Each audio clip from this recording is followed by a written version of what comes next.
I'm Jim Check. You're watching Kelowna Now. I'm here with Kate Woodman Yes. and Helena Protzit. Did I get that right? Yes. Close. Both from Okanagan4Ukraine. And here we are on the 3rd year anniversary of the Russian aggression on Ukraine. 3 years now. Yes. That's a long 3 years and a lot of sacrifices. 3 horrifying years that have impacted every part of society in Ukraine, not just the military at the front, but the citizens whose homes are being bombed, the hospitals that are being destroyed, the schools that have had to go underground, every aspect of Ukraine, the farmers who are planting their fields even in the midst of fire. It's something that I think we in Canada can hardly imagine, and that many Canadians, because of the horror and the extent of it, actually in conversations with us say, we don't want to hear anything more. We can't bear anything more. So the numbers that I hear are anywhere from 1 million in casualties and deaths on both sides to higher. I mean, I've heard higher numbers, but a lot of people have sacrificed. Yes. A lot of people died, a lot of people suffered from war, military both and civilians. Yeah. And everyone is affected, not only Ukrainians in Ukraine, but also Ukrainians abroad, those who moved to other countries, fleeing from the war. They also are traumatized, and they are also worried about everything that's going in Ukraine. You're wearing the colors of the Ukraine, yes, the flag. Ukrainian flag. How long have you been here in Canada now? It's about 3 years now. I came in May 2022. So you came just after the aggression started? Yes. And I imagine your family just wanted to get you out? Yes, that's true. When the war started, the first day, it will always be in my memory now. It's just in the morning, my parents came, and my mom especially, and she woke us up, and she's like, the war started. And we couldn't even imagine. Right? Yeah, because like I heard when I was sleeping, I heard the noise, but I thought that's a plane or something, but just close to the earth, that's why. But those were actually rockets. So we heard those first rockets that targeted Western Ukraine on the first day of war. And then my mom said, like, we were all lost. We didn't know what to do and how to react, whom to talk, where to go.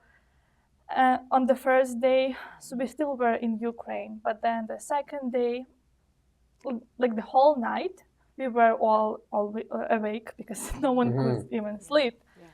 And then I could remember the trains constantly, because we live in a small town. So the trains were going nonstop. I don't know what was in those trains, but that's just in my memory. And that sound of those trains. And now it associates with something bad. How old were you at that time? I was 22. Yeah. So a kind of a normal life, and then all of a sudden, completely different, right? Yes. And you have to leave friends, family, everybody, right? Yes. I'm the oldest in my family, so I was supposed to take care of my siblings. That's all the responsibility passed on me. And from having the fun life in Ukraine, then one day changed everything. And so any of your family still there? Yes, my parents are still there. My dad is of military age, so he's... Yeah, and my mom is a very dedicated person, so she stayed with him. So she just sent the children away? Yes. Which most parents would do? Yeah. Yes. And then maybe speak a bit, Kate, about the charity that you guys are trying to organize here, trying to get status for, and what the purpose of that is. Yes, we started Okanagan4Ukraine to meet humanitarian needs with the Ukrainians that are here in the Okanagan Valley, and then also in Ukraine. So there's really 3 things that we focus on. We focus on public awareness and learning, because it's really important to us that we amplify the voice of Ukraine, especially today when it's so neglected in the news. So we work hard on that and engaging Canadians to be involved. And the second thing is we support the Ukrainians that are here. There's thousands in the Okanagan Valley, and we're focused on their intermediate needs. The immediate needs for housing and settlement and dishes for the kitchen kind of thing, that's been addressed. But now many highly skilled Ukrainians are living among us and need support in getting those higher level jobs. It's an expensive place to live, we all know that, and the higher level jobs pay more, to recognize the many skills that they brought to our valley.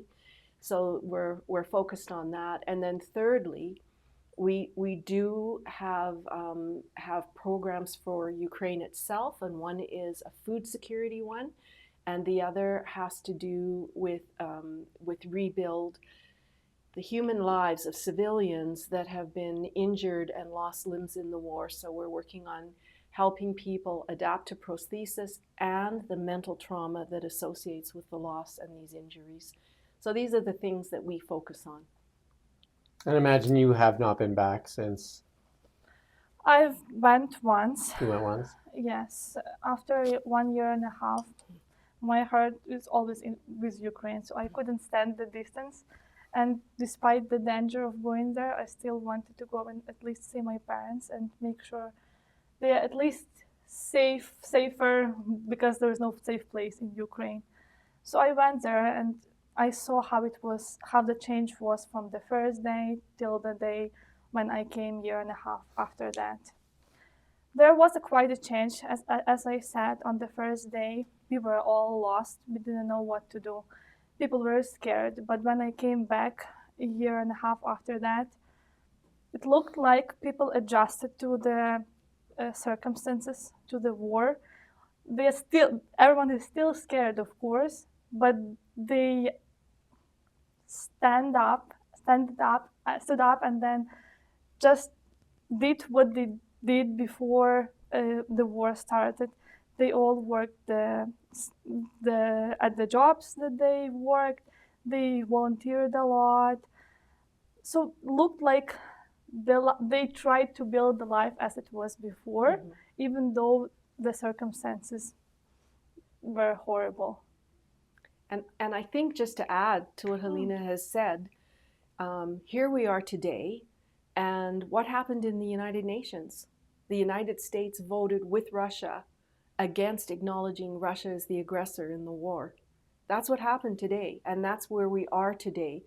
So when we talk about the burdens that Ukrainians bear, and this is outside our doors, this is the people living among us, they have seen such a pivot in American foreign policy. And so we were on a webinar from Stanford University that had 4 senior government officials on it, talking about today, how people are feeling today in Ukraine. And they concluded by saying, you can't shock, it'll be 50 years before you're going to be able to shock the people of Ukraine, because they have had to adjust to the betrayal of the Budapest Agreement, in which the UK and the US promised to protect Ukraine should they be invaded, and that has been ignored. In the first 3 years of the war, the West has drip-fed Ukraine what it needs. It's about keeping them in the battle and sustaining them. It's not about victory. And now the US, well, it has threatened Canadian sovereignty, Greenland's sovereignty, Panama's, Mexico's. This is now today the geopolitics of the world that we live in. And the burden on Ukrainians, as they already have this terrible anticipatory grief, whether they're living in Kelowna or living in Lviv or anywhere in Ukraine, that a friend or a beloved family member will be killed, and the actual trauma of the war itself. So it's time, and this is the message of Okanagan4Ukraine. We stand with Ukrainian sovereignty, territorial integrity, and the right to choose their alliances, whether it's the EU or NATO or whoever. But it's time to act, because what we've been doing to this point will not get that country to victory, and Canadians and people in Kelowna have a voice in this. There's lots Kelowna can do. So we really look and invite Canadians in this area to work with us to make a difference. There is a vigil tonight at 5 o'clock There at is. the Kelowna City Hall. Yeah. Again, I did a close to an hour-long live stream with Dennis. Excellent. And Yeah, Kelowna Stands with Ukraine has done an amazing job. And we talked a lot about the political side of it this morning, and he does see some hope. I know the picture you just painted doesn't seem very hopeful, but he does. And I don't know, Helena, what you can think, because today Macron, who tried to do a peace deal a couple of years ago, President Macron was in Washington today meeting with Trump, President Trump, and it seemed like that they think they can get a deal done, and you know, Dennis was saying like peace is what Ukraine needs, and obviously, you know, he said then we just wait out, you know, Putin the clock. Nobody can cheat the clock, and hopefully, you know, it's a terrible situation, and I can't even come close to thinking of what you must feel, because I know you've lost probably a lot of people that you know. That's true. I have a lot of, even people of my age who are there at the front line, still fighting for Ukrainian freedom. And my friends, relatives, everyone, and it's so hard to see those who are already dead, even unknown people, both military and civilians. And the deals that they are trying to make right now, they don't look really fair to those people who already died. Right. Yeah, that's right. But I guess it's because they're not. And the other side of it, though, is how many more have to. Do you know what I mean? Do you know that that's and. But that's not a question for Ukrainians. That's our question. Right. That's us standing up because victory is possible, and that's the security. Yeah. And that's to me the hope. Yeah. Yeah. And I get that. And you guys are doing the humanitarian side of it, so we'll try to stay there. Yes. And not the political, because we can't do much, and I understand the grief that you must feel, and again, not knowing, especially if your dad's serving. Right. He's not serving. Not my Oh, is it dad. military age? Yeah, but he's just of military age. Okay. So he's not serving at this moment. He's not serving at this moment. Yeah. That's correct. But you know, I'm sure there's a lot of uncertainty there. I know, like, because they can attack any city at any time, right? Although Kiev seems to be, like Dennis was saying, Kiev seems to be pretty. It's random attacks or whatever, like, you know, like a building or two. It's not like a concentrated, like, you know, what we knew in World War II, where it's, but he said in the eastern part of Ukraine, the cities are just decimated, just leveled, just completely gone. I think the thing that we can't, like, if we want to be in reality about what's happening, we can't ignore the fact of Putin's aim, which he has published and he has said repeatedly, which is to destroy Ukraine. It's not just to take a bit of land. It's not just that. It is to eradicate the culture, the people, the memory of Ukraine, which is particularly poignant, I think, for Canada because of the massive diaspora. You know, people have been coming from Ukraine, fighting these battles for existence. This is existential. So we can't pretend that that's not the case, even when our focus is humanitarian. It's the knowledge and the amplifying the voice of Ukraine piece of what we do, which has to bring this hard message to Canadians because we need to act. Yeah. So Helena, you're working, I take it, here in Kelowna? Yes. Yeah. And there's about 1,000, I understand, Ukrainians in the area here? We have quite a lot of Ukrainians. The community is big. Yeah. We try to stay all together. We have different social events to keep each other. Right. What can the average Kelownian do to help the 1,000 Ukrainians that are here, and how can you support Ukraine from here? Just stay aware of what's going on in Ukraine. Always check the news. Keep it top of mind, right? Yeah, exactly. Because I have a lot of people asking me, is the war in Ukraine still going on? And it really hurts. No. Because it never stopped even for a second. The war not to take away from that war, but the war in Gaza and Israel and that has kind of taken a lot of the media attention, and they're kind of Yeah. looking over there, and Ukraine has kind of been, not forgotten, but not in the front Not of the news in the as forefront. Yeah. Israel has been more in the front of the news. Yeah. And people forget that, the sacrifices being made in Ukraine is like not since like World War II kind of thing. It's horrific, right? That's absolutely. happening, right? So Absolutely. and it is hard to stay. People get fatigued too, right? Mhm. Even like you say, people adjust in Ukraine. They're just because they get fatigued, right? You kind of start to adjust to a different way of life, and people. And it's their way of fighting too, Yeah, because for sure. It's resistance. Otherwise, mentally, Yeah. you would lose It's your mind, resistance. right? Yeah. Like if you like it's completely taking over your whole existence. So how can people here support the 1,000 Ukrainians that are here?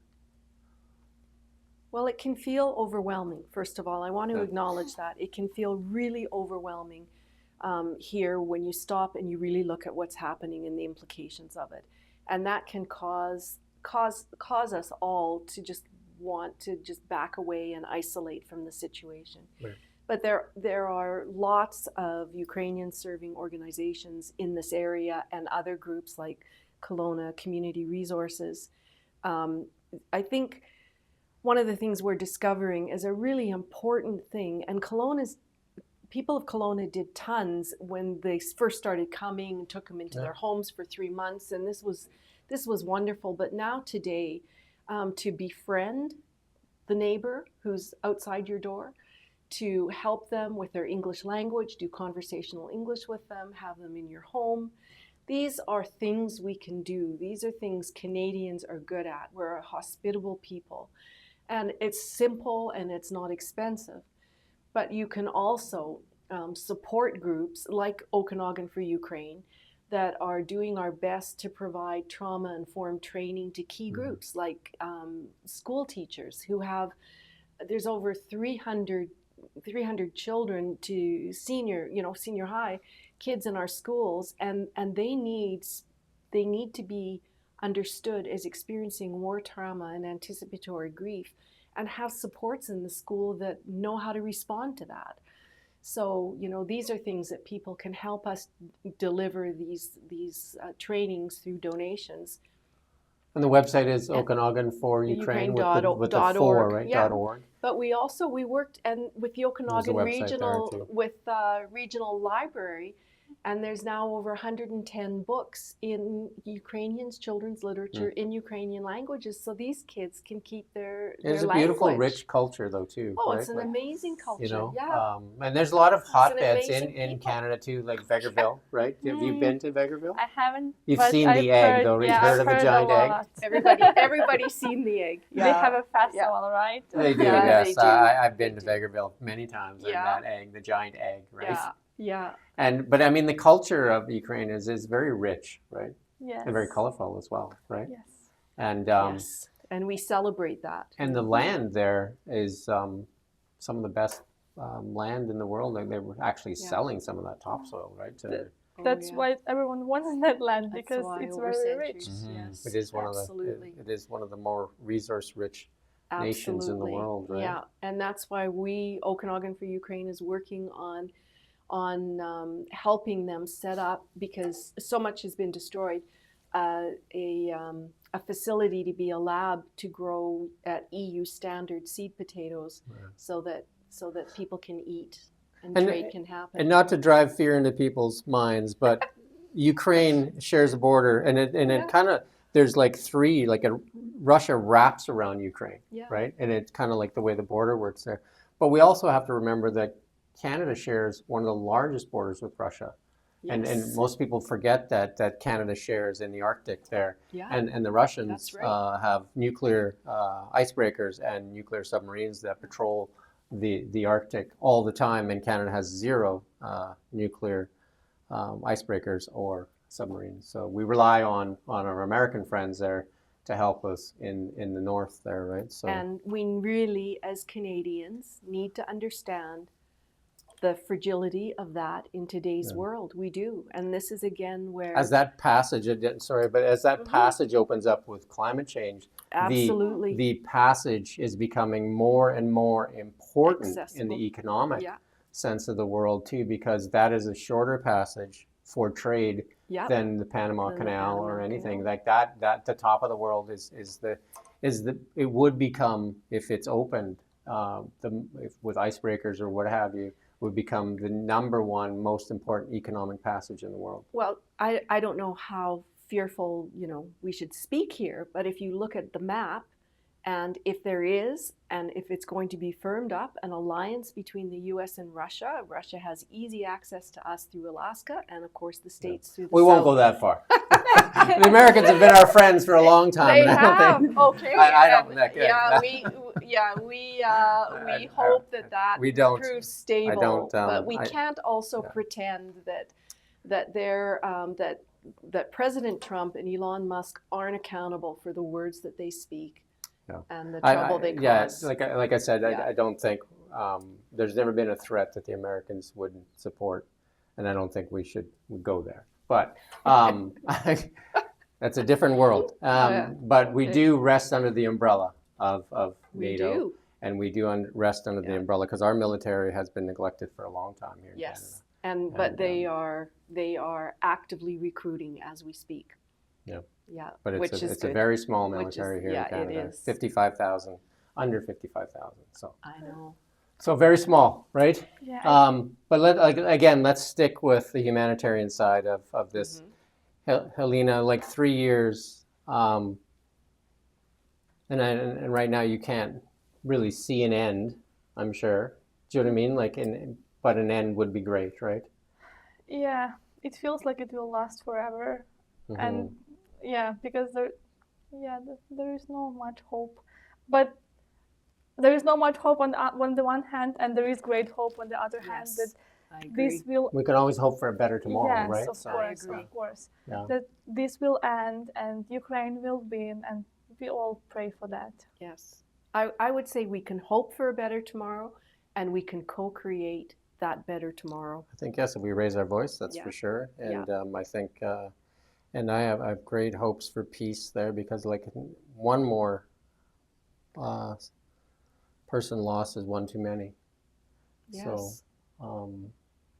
Yes, let's hope absolutely. for better.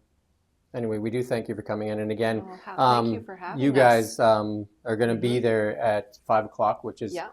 40 minutes from now, so I won't keep you too long because I'm sure that you want to get out there and hopefully a lot of people in Kelowna, if you're listening and we if you have a hope so. chance. It doesn't take long. You can drive down to City Hall, Stuart Park, beautiful place too, and then you can go there and show your support for Yes. a please. nation that has spent 3 years trying to defend itself from one of the world's superpowers, and it's it's like Canada trying to defend itself against the Americans, and they're a Yeah. superpower, Yeah. and and you're a small nation, and it's Yeah. it's really a David and Goliath type story. But David won. Remember that. I do. But Ukraine is doing that for themselves, but they're doing it for us too, because they're standing up for rule of law, for democracy, for freedom, for sovereignty. And yeah, we owe them a huge debt of gratitude. We do thank you both for coming in, and Helena, Thank you. my heart goes out to you and all your countrymen that are suffering at this point. Thank you. Yeah, And we hope for a better tomorrow. And we do thank you for watching Kelowna Now. that's right. Just report the news. We live here too. We're your neighbors, bringing you stories that matter to all of us. No government funding, no outside influence. Kelowna Now, local, independent. News you can trust.